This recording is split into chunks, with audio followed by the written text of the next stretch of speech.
नमस्कार. आज आपण एका अशा ऐतिहासिक विषयावर बोलणार आहोत जो खरं तर आपल्या सर्वांच्याच जिव्हाळ्याचा आहे. तो म्हणजे ब्रिटिश राजवटीतील भारतातील शिक्षण व्यवस्था. ब्रिटिशांनी कागदावर सांगितलेली शिक्षणाची उद्दिष्टे आणि प्रत्यक्ष वास्तवात त्याचा झालेला परिणाम या दोन गोष्टींमधली तफावत खरोखरच अचंबित करणारी आहे. चला तर मग या रंजक इतिहासाची पाने उलगडूया. आजच्या या विश्लेषणाची रूपरेषा अगदी सोपी आहे. आपण 100 वर्षांहून अधिक काळाच्या या ऐतिहासिक प्रवासातून जाणार आहोत. सुरुवात करूया ब्रिटिशांच्या सुरुवातीच्या काळापासून, मग शिक्षणातील मोठी दरी, मॅकॉलेचा बहुचर्चित प्रस्ताव, 1854चा वुड्स खलिता आणि शेवटी या सगळ्याचा नेमका परिणाम काय झाला हे आपण एकापाठोपाठ एक समजून घेणार आहोत. चला थेट सुरुवात करूया आपल्या पहिल्या टप्प्यापासून, ब्रिटिश राजवटीचे सुरुवातीचे दिवस. पाहूया ईस्ट इंडिया कंपनीच्या आगमनानंतर नेमके काय घडले. आपल्याला माहितीच असेल, ब्रिटिशांच्या आगमनापूर्वी भारतात गुरुकुल आणि मदरसांची स्वतःची अशी एक भक्कम पारंपरिक शिक्षण व्यवस्था होती. पण आश्चर्य वाटेल, ईस्ट इंडिया कंपनीने सत्ता स्थापन केल्यानंतर पहिली तब्बल 60 वर्ष त्यांनी इथल्या शिक्षणाकडे पूर्णपणे पाठ फिरवली होती. त्यानंतर मात्र आधुनिक शिक्षणाला सुरुवात झाली, ती मुख्यत्वे 3 घटकांमुळे. पण गंमत बघा, या तिघांचेही हेतू अगदी वेगवेगळे होते. कंपनीला काय हवं होतं तर त्यांच्या प्रशासकीय कामात मदत करण्यासाठी स्वस्थ कारकून. ख्रिश्चन मिशनरींना वाटायचं की स्थानिकांना सुसंस्कृत करून धर्माचा प्रसार करावा. पण आपल्या भारतीय विचारवंत आणि समाजसुधारकांचा हेतू मात्र प्रामाणिक होता. समाजाला प्रगतीपथावर नेण्यासाठी आणि वैज्ञानिक दृष्टिकोन रुजवण्यासाठी आधुनिक शिक्षण ही काळाची गरज आहे असं त्यांना वाटत होतं. आता या कालरेषेकडे जरा नजर टाकूया. 1781 मध्ये वॉरन हेस्टिंग्जने मुस्लिम कायद्याच्या अभ्यासासाठी कलकत्ता मदरसा स्थापन केला. त्यानंतर 1791 मध्ये वाराणसीत संस्कृत कॉलेज सुरू झालं. पण या सगळ्या प्रवासातला खरा टर्निंग पॉइंट म्हणजे 1813चा चार्टर कायदा. का माहितीये? कारण याच कायद्याने भारतीयांच्या शिक्षणासाठी पहिल्यांदाच 1,00,000 रुपये मंजूर केले. शिक्षणाला सरकारी पातळीवर अधिकृतपणे महत्त्व मिळण्याची ही पहिलीच मोठी वेळ होती. पण इथूनच सुरू झाला आपला दुसरा टप्पा, शिक्षणातील मोठी दरी, म्हणजेच एक भयंकर वैचारिक संघर्ष. आता निधी तर मंजूर झाला, पण तो पुढची तब्बल 10 वर्ष, 1823 पर्यंत वापरलाच गेला नाही. कारण काय? तर सरकारमध्ये शिक्षणाच्या माध्यमावरून पडलेली मोठी फूट.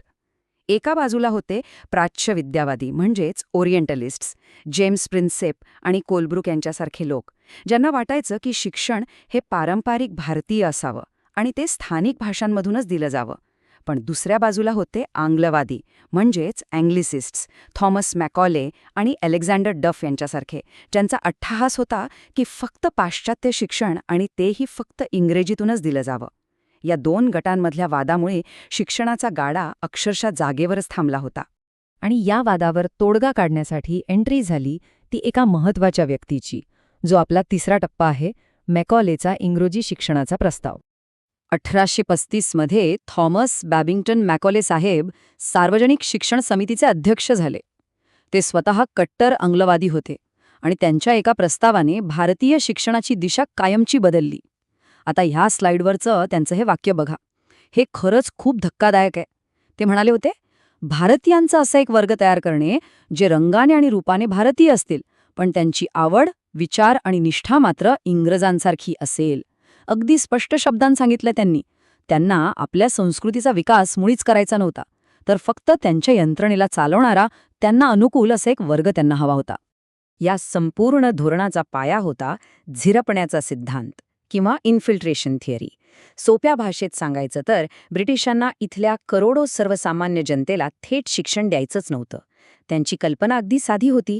फक्त उच्च आणि मध्यम वर्गातील मुठभर लोकांना इंग्रजी शिक्षण द्यायचं आणि मग त्यांच्याकडून ते शिक्षण हळूहळू तळागाळातील लोकांपर्यंत आपोआप झिरपत जाईल. याच सिद्धांतावर त्यांनी पुढील अनेक दशके काम केलं.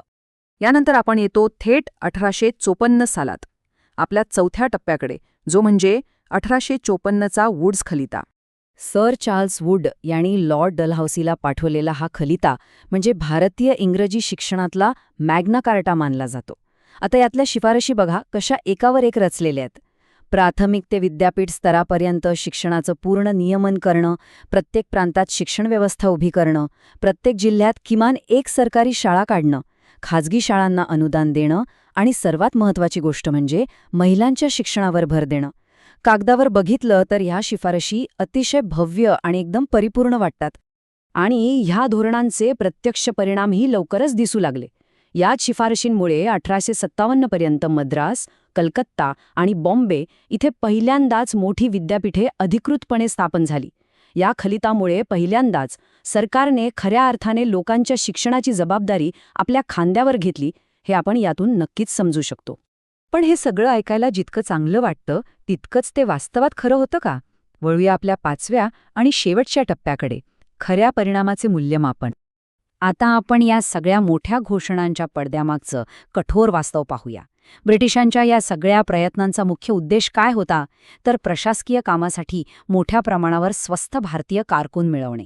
केवळ तेवढंच, खऱ्या प्रगतीसाठी जे वैज्ञानिक आणि तांत्रिक शिक्षण लागतं त्याकडे त्यांनी सोयीस्करपणे पूर्ण दुर्लक्ष केलं.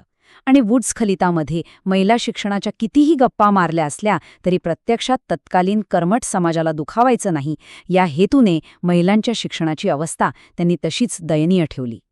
आणि आता हा आकडा बघा, 94%. 100 वर्षांहून अधिक काळ चाललेली धोरणं, मोठमोठे कायदे आणि समित्यांच्या चर्चानंतरही 1911 मधील ब्रिटिश भारतातील निरक्षरतेचे प्रमाण तब्बल 94% होतं. विचार करा, 94% लोक निरक्षर होते. याचाच अर्थ असा की या तथाकथित सुधारणांचा तळागाळातील सर्वसामान्य जनतेला काहीही फायदा झाला नव्हता. हेच हे कटू वास्तव सिद्ध करतं. आणि म्हणूनच हे विश्लेषण संपवताना एक अत्यंत महत्त्वाचा प्रश्न उभा राहतो. केवळ प्रशासकीय सोयीसाठी आणि स्वस्थ कारकून निर्माण करण्यासाठी उभारलेली ही शिक्षण व्यवस्था खऱ्या अर्थाने समाजाला ज्ञानाचा प्रकाश देऊ शकते का? की ती फक्त एक नोकरशाहीचा, एका लाल फितीचा वारसा मागे सोडून जाते? या ऐतिहासिक वास्तवावर आपण सर्वांनीच विचार करायला हवा. आजच्या ह्या विश्लेषणात आपण इथेच थांबूया. अशीच माहितीपूर्ण चर्चा घेऊन पुन्हा भेटूया.